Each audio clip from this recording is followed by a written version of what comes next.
Nerdrotic.com. Ghostbusters 2016 and The Last Jedi are what kicked off the culture war within film. Sure, there were a lot of problems creeping in before that, but those were the two shots heard around the world. Now that we have Ghostbusters Afterlife, has Hollywood changed their ways? Have things come full circle? Have they decided to not systematically go through the past and deconstruct and vandalize everything we used to love? Well, I'm not sold on that with just one film, but at least it's something. I haven't seen Ghostbusters 2016 all the way through, and I am grateful for that. I managed to make it through 15 minutes. I was going to do a review on my channel, and I decided life is too short. I didn't want to waste my time on it. So Ghostbusters has remained pure to me. The only Ghostbusters that I know and will ever know is Ghostbusters, Ghostbusters 2, the video game, which I played very badly and mostly watched my kids play, and Ghostbusters Afterlife. But is it a true sequel? I see it more as an epilogue. But I can't help but think what could have been if Bill Murray and Harold Ramis could have worked out their spat from Groundhog Day, where they didn't talk to each other for 20 years, and Bill Murray didn't decide to talk to Harold Ramis until he couldn't speak anymore, and he was practically on his deathbed. So when he passed, I thought, there go our chances of seeing a Ghostbusters film with the original cast, and I was okay with it, because a Ghostbusters film without Egon is not anything I was interested in till I saw Ghostbusters Afterlife. Now, you might want to temper your expectations on this one, because it's nothing like the Ivan Reitman Ghostbusters films. This is right in Jason Reitman's wheelhouse. It's a small film about a family. It's a little indie Ghostbusters movie. Now, the basic rundown is it's set 30 years after the last Ghostbusters.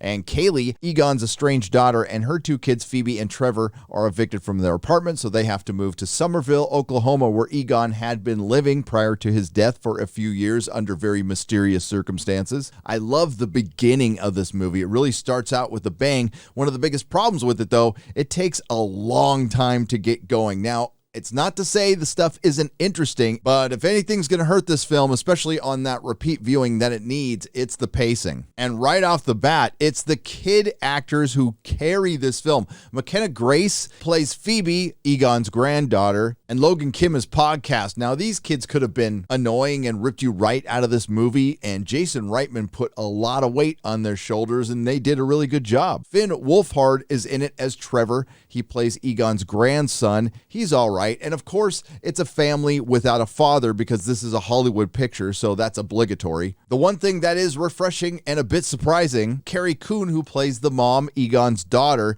she isn't exactly an angel, and she's pretty good. Paul Rudd plays a very good Paul Rudd as a seismologist who took a teaching job for summer school so he can investigate mysterious earthquakes in a town that doesn't have fracking or fault lines. Then there's Lucky, the girl from the town who's the girlfriend of the kid from Stranger Things. And her and the kid from Stranger Things are good, but they're not given a ton to do because so much of it is focused on Phoebe. A lot of time is spent unwrapping or discovering the history of the Ghostbusters, and there is a lot of Easter eggs. But unlike He-Man, this is a true love letter to the fans. And yeah, it's fan service, and Hollywood better serve up a lot of fan service. And I know that can hurt storytelling, but I would argue storytelling is already dead, so why not? You need to do something. There was a time where you would get 5 or 6 good movies in a year. Now we're lucky if we get 2. This isn't the greatest film ever made. It's nowhere near as good as Ghostbusters 1 or even Ghostbusters 2, but it is a solid Ghostbusters film, and I think it's a good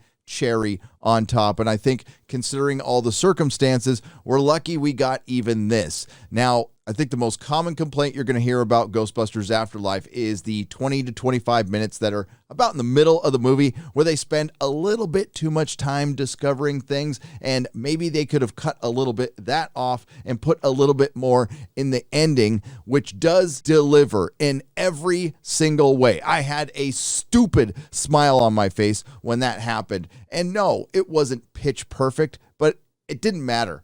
I walked out of the movie theater happy. I was watching this with a couple of audience members who met me and my wife, and we had a great time, and that's what you're supposed to do. Essentially, it's about Egon. And there is something, and I won't say what it is, there is something that could have gone incredibly wrong in this film, and they did it so well. I was shocked, and I was very happy to see that, because the first time I heard that this thing, which I'm not going to tell you, was going to be in the film, I'm like, oh no, this is going to be bad. But no, they pulled it off. And that is one of the many big surprises. Some you know about, some you don't know about. You also want to stay to the very end of this film. Now, one thing I will mention that I wasn't sure I liked very much was seeing the Ghost Core label before it, and that's the cinematic universe that Sony wants to create with the Ghostbusters, and they may or may not have set something up like that, which, well, I don't think this is a spoiler. They definitely set things up for a possible sequel, which I think is just a terrible idea. Just leave this thing alone. There is no Ghostbusters without Bill Murray, Dan Aykroyd,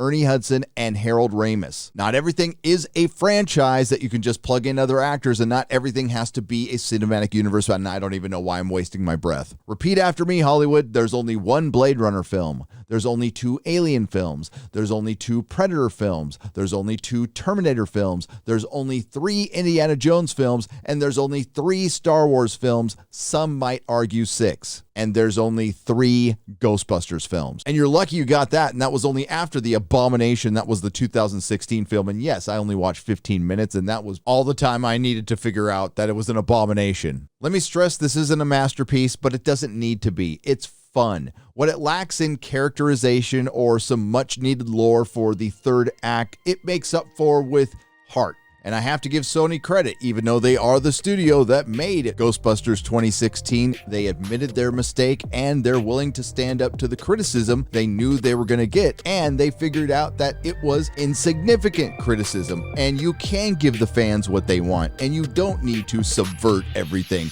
And you can show the past some reverence. And it's okay to pull the stick out of your collective ass and have a little fun once in a while.